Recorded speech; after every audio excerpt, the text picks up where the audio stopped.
Welcome back to The Explainer. I am absolutely thrilled to have you here today because, well, we're looking at something truly mind-bending.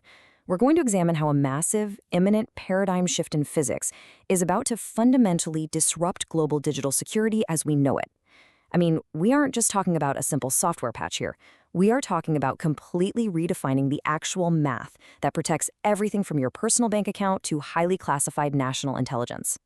Okay, let's dive right into this because we are facing a literal ticking time bomb that experts refer to as Q-Day, or the quantum apocalypse. Now, I know that sounds like a sci-fi movie, but it's a very real mathematical certainty on the horizon.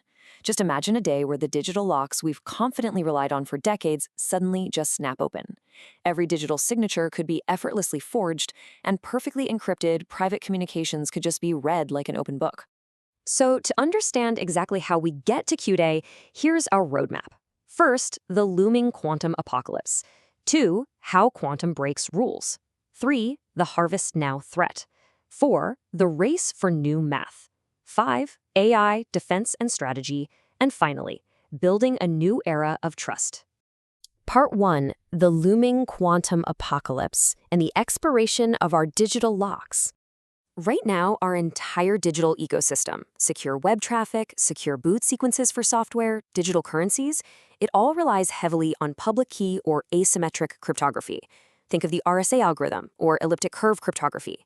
We trust these systems because they rely on math problems like factoring massive prime numbers that are simply way too hard and would take thousands of years for classical computers to solve.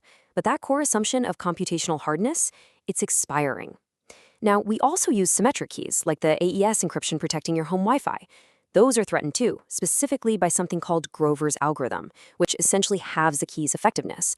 But we actually have a relatively straightforward temporary fix for that. We can just double the key sizes to 256-bit encryption. It's kind of a hassle, sure, but it's manageable. The real existential threat, the one that literally keeps cryptographers awake at night, lies with those asymmetric locks. And that brings us to Section 2, how quantum breaks rules and the science of the lockpick. To really grasp why those locks are so incredibly vulnerable, we need to look at why a quantum computer is the ultimate lockpick. And we can do this without getting bogged down in dense physics. Think about it like this. Classical computers use bits. A bit is just a switch. It is strictly either a 0 or a 1. That's the whole shebang. But quantum computers use qubits. And qubits, they absolutely do not play by classical rules. They leverage two mind-bending phenomena of quantum mechanics, superposition and entanglement. So first up is superposition. A single qubit can actually exist in a state of both 0 and 1 simultaneously. If a classic bit is like a coin sitting flat on a table, heads or tails, a qubit is like a coin spinning in the air. It's a blur of both possibilities until it finally stops. This creates an exponential scaling of computational power, because a qubit can be multiple things at once. N amount of qubits can represent 2 to the power of n states concurrently. It basically allows the computer to explore a vast number of possibilities at the exact same time. Then, we add entanglement to the mix. Qubits can be intrinsically linked together. The state of one qubit instantaneously influences the state of an entangled partner, no matter the physical distance between them.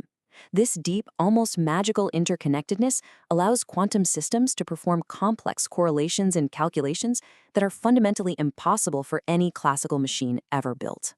So, mapping these quantum mechanics to the algorithms threatening us today is super revealing. Asymmetric systems like RSA and Diffie-Hellman face a quantum equation called Shor's algorithm. Because of superposition and entanglement, Shor's algorithm can solve those supposedly impossible math problems in polynomial time. Translation: they are completely broken. Meanwhile, symmetric systems like AES and SHA-256 hashes face Grover's algorithm. They just face a quadratic speedup, meaning they really only need larger keys or larger output sizes to stay safe. So Shor's algorithm is absolutely the real weapon of mass disruption here. Moving on to Section 3, the harvest now threat and stealing today for tomorrow. Now, we've talked a lot about theoretical physics, but we need to shift to the chilling, urgent reality of what adversaries are doing out in the wild right now. We don't actually have large-scale fault-tolerant quantum computers yet. They're still being built in labs. So you might be wondering, why should we care about a future quantum threat today? Why not just fix the locks when the lockpick is finally invented? Well, the answer is arguably the most terrifying vulnerability we're covering in this explainer. It's a concept called harvest now, decrypt later. Right now, today, adversaries are actively intercepting and storing massive amounts of encrypted data. They can't read it yet, but they are patiently hoarding TLS and SSL internet traffic, financial records, and decades of sensitive military intelligence, just waiting for Q-Day. The very moment a powerful enough quantum computer turns on, all of that historical data suffers a retroactive exposure. Your secrets from today will be totally readable tomorrow. Section 4. The race for new math and quantum-resistant cryptography. Knowing that data is actively being harvested fuels a massive sense of urgency. The global cryptographic community is on a frantic mission to create mathematical problems that are hard for both classical and quantum computers, and they're exploring some really fascinating avenues. Lattice-based cryptography is definitely the current frontrunner.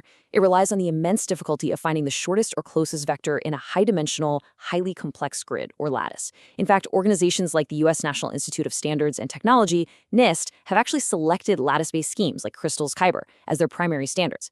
But we also have code-based schemes, which are incredibly strong but require massive keys, multivariate polynomials, which are great for digital signatures, highly secure hash-based systems like Sphinx Plus, and emerging isogeny-based math, which offers tiny key sizes but is still kind of in its infancy.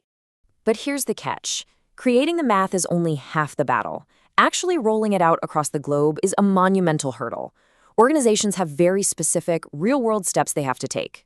First, they've got to manage performance overhead. These new math problems take up significantly more memory and computing power. Second, implementation is incredibly complex. If it's coded poorly, brand new vulnerabilities just open right up. Third, the world literally has to agree on global standards so different systems can still talk to each other. And finally, during this massive transition, we have to deploy hybrid approaches, running both classical and quantum-resistant algorithms in parallel just to be absolutely safe. Which brings us to Section 5, AI Defense and Strategy and the Geopolitical Battlefield. Because, you see, this isn't just an IT problem. If we broaden the scope from algorithms to global strategy, we see how this directly impacts artificial intelligence and military dominance.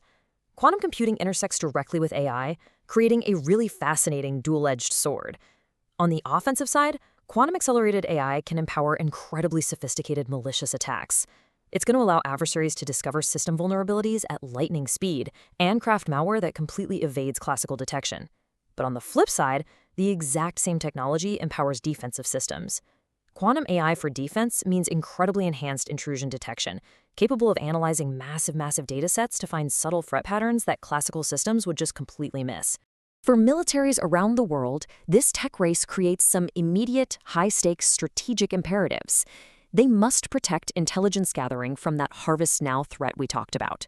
They absolutely have to secure their command and control systems, because a quantum compromise there means a catastrophic misdirection of forces.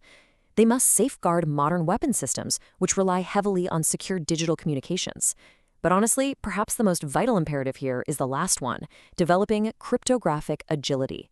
Militaries, and corporations for that matter, must design their networks so that when one algorithm is inevitably broken, they can seamlessly swap in a new one without having to tear down the entire system. And finally, Section 6, a new era of trust and redefining security. Navigating this quantum leap requires a profound philosophical shift in how we view the digital age. It really all comes down to this crucial point. For the entirety of the internet's existence, trust has been based on a simple assumption. We assumed that math was simply too hard and it would take thousands of years for a computer to solve. Well, quantum mechanics totally shatters that assumption. Moving forward, trust is shifting from assumed computational hardness to proven quantum resistance. We can no longer just assume. We must mathematically prove that our digital locks can withstand the rules of quantum physics. We are standing right on the edge of a computing revolution that is going to alter the very fabric of global security. The race to Q-Day is already well underway, and the data you are sending today is already part of the battlefield. So I want to leave you with this to think about.